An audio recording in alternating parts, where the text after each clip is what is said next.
যুব সমাজ থেকে মাদক নির্মূল করতে পারলে প্রশাসনকে পুরস্কৃত করা হবে বলে জানিয়েছেন ধর্মমন্ত্রী কাজী শাহ মোফাজ্জল হোসাইন কায়কোবাদ।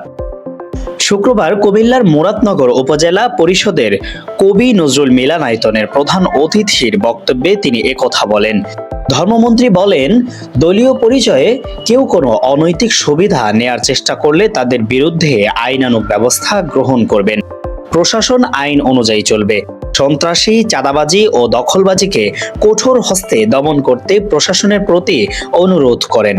পাশাপাশি পবিত্র মাহে রমজান উপলক্ষে দ্রব্যমূল্য নিয়ন্ত্রণ রাখতে বাজার মনিটরিং এর ব্যবস্থা গ্রহণ করতে প্রশাসনের প্রতি আহ্বান জানান।